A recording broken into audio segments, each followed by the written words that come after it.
मणिपुर में इन दिनों जो माहौल है उससे वहाँ पढ़ने वाले ज़्यादातर स्टूडेंट दहशत में हैं।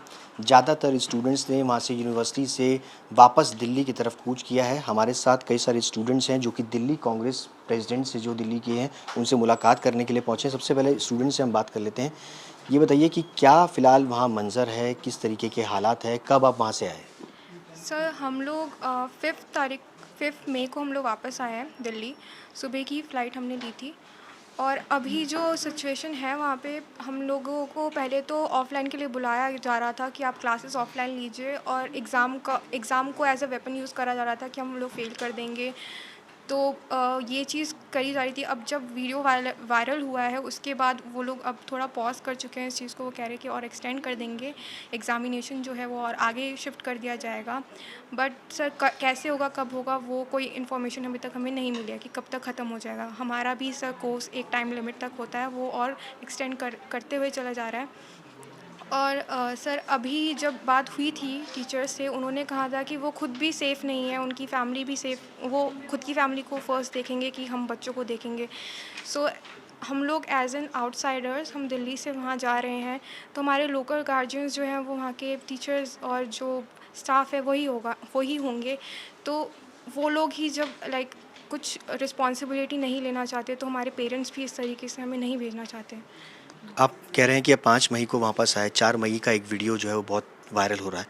ये कहाँ का वीडियो है? क्या उस वक़्त आप वहाँ पर मौजूद थे, ये आपने हालात देखे? उस टाइम पे हम लोग कैंपस के अंदर ही थे और जो वीडियो अभी वायरल हो रहा है वो इम्फाल में ही एक सिटी के अंदर था, जो कि ज़्यादा दूर नहीं था मणिपुर यूनिवर्सिटी के कैंपस से। तो उस टाइम पे चीज़ें जितनी लाइक बिगड़ी हुई थी वो बस अब थोड़ी थोड़ी वीडियो के थ्रू बाहर आ रही हैं, क्योंकि इंटरनेट 3 मई के रात से ही बैन था वहाँ पे। थोड़ा बहुत जो कॉल सर्विसेज थे वो भी उतने अच्छे तरीके से अवेलेबल नहीं थे। हम लोग भी अपने पेरेंट्स से कांटेक्ट करने की जब कोशिश कर रहे थे तो कभी कॉल डिस्कनेक्ट हो रहा था, कभी बिज़ी जा रहा था। तो कनेक्टिविटी तो बहुत लंबे टाइम से ही बंद थी और ये वीडियो सिर्फ I will say just it's a 10% thing जो वहाँ हो रहा है एक्चुअली, जो हमने देखा है। और वो तो सिर्फ शुरू के दिनों का था, तब से लेकर अब तक 70 डेज़ हो चुके हैं। नेट वहाँ पर अभी भी नहीं है अवेलेबल। द रीज़न वहाँ नेट अभी भी अवेलेबल यही नहीं है, इसलिए नहीं है ताकि चीज़ें और बाहर ना आए। हम जब अपने लाइक फ्रेंड्स वगैरह से बात कर रहे हैं जो ट्राइबल हैं या फिर मैतेई है, हमारे क्लासमेट्स हर तरीके के हमारी क्लास में, उन सब से बात कर रहे हैं कि सफ़र दोनों लोग कर रहे हैं, चाहे वो कुकी हो चाहे वो मैतेई हो। तो लोगों के घर जला दिए गए हैं, हमारे फ्रेंड्स के लाइक बुक्स और वैल्यूएबल चीज़ें, फ़ोन, मोबाइल सब कुछ जला दिया गया है। और काफ़ी लोग तो मणिपुर ऑलरेडी छोड़ चुके हैं कि अपने रिलेटिव्स के यहाँ जाना या फिर किसी और स्टेट में रहना, क्योंकि मणिपुर में अब वो लोग नहीं रह पा रहे हैं, क्योंकि ना चीज़ें उनके लिए सेफ़ है, ना उनके घर अभी हैं, क्योंकि सब पुलिस से कोई बातचीत वहाँ पर होती थी? पुलिस का क्या रोल था? क्या पुलिस वहाँ पर आप लोगों की सुनती थी या नहीं? नहीं, क्योंकि जब ये सब लाइक चीज़ें हॉस्टल्स में जब चीज़ें लाइक वायलेंट हुई थी, हमने हर लाइक जितने हेल्पलाइन नंबर होते हैं पुलिस के लिए, वुमेन हेल्पलाइन के लिए, चाइल्ड सपोर्ट, कहीं पे कॉल नहीं जा पा रहा था। हम लोगों ने हर तरीके से कॉल ट्राई किए थे, लाइक हर सिम ट्राई कर लिया, एवरी कनेक्टिविटी लाइक जियो, एयरटेल, सब किसी से कांटेक्ट नहीं हो पा रहा था। और इवन रोड्स पे भी हमने पुलिस देखी थी, but they were not doing anything.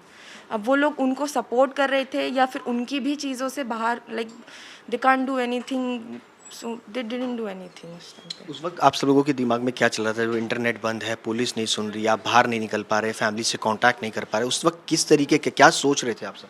Sir actually हम लोग सब रो रहे थे, ये लिटरल फैक्ट है। कोई किसी कोने में रो रहा है, कोई किसी कोने में रो रहा है। इनफैक्ट हमारे पेरेंट्स जो थे वो फ़ोन पे बात करते हुए में लाइक वो भी ब्रेक डाउन हो पा रहे थे, क्योंकि उनको भी नहीं आइडिया लग रहा था कि क्या एक्चुअल में चल रहा है वहाँ पे। तो हमारे जो हॉस्टल है वो लेडीज़ हॉस्टल है और उस वक्त ये थर्ड की बात है। थर्ड की रात को अराउंड 7 to 8 o'clock एक मॉब आता है, जिसमें अराउंड 100 पीपल तो होंगे ही। उसमें मेल ज़्यादा थे, कोई भी स्टूडेंट नहीं था। नॉर्मल सिटीजन जो थे वहाँ के वो लोग थे, उनमें कुछ फीमेल्स भी थी।